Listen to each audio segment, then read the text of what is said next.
अच्छा, आकाश क्या तत्व है? हैं?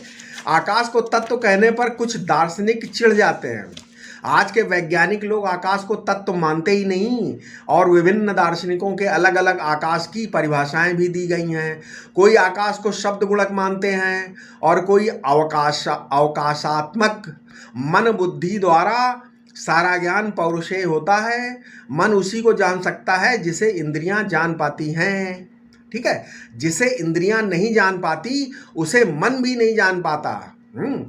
ये सारा ज्ञान पुरुष प्रयत्न जन्य है।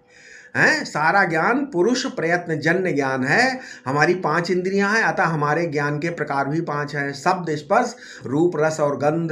इन 5 ज्ञानेंद्रियों ज्ञानों में ज्ञानेंद्रियां असाधारण करण है। क्या है? ज्ञानेंद्रियां असाधारण करण है, और मन साधारण करण है। कैसे?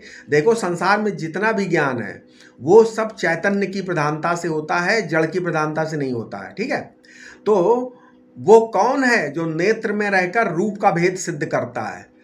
कर्ण में रहकर शब्द का भेद सिद्ध करता है। जीभ में रहकर स्वाद रस का भेद, त्वक में रहकर स्पर्श का भेद, नाक में रहकर गंध का भेद सिद्ध करता है। कौन है वो? तो आध्यात्मिक तकनीकी शब्दावली को समझना पड़ेगा, है ना। स्पिरिचुअल टेक्निकल वर्ड्स हैं, इनको समझना पड़ेगा। देखो, नेत्र से जो रूप का भेद सिद्ध होता है और उस रूप का आधार होता है तेज, समझो ये। कर्ण से जो शब्द का भेद सिद्ध होता है उस शब्द के भेद का आधार क्या है? आकाश है। जिह्वा से जो रस का भेद है उसका आधार जल है।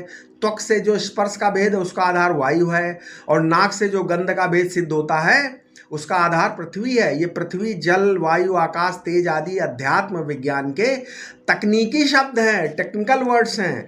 इनका स्थूल दृश्य पदार्थों से, मतलब दृश्य पृथ्वी, जल, वायु आदि पदार्थों से केवल नाम का संबंध है, वास्तविक नहीं। इसलिए पंचीकरण की प्रक्रिया में ये दृश्य पृथ्वी, पानी, जल आदि पदार्थ पंचीकृत होते हैं।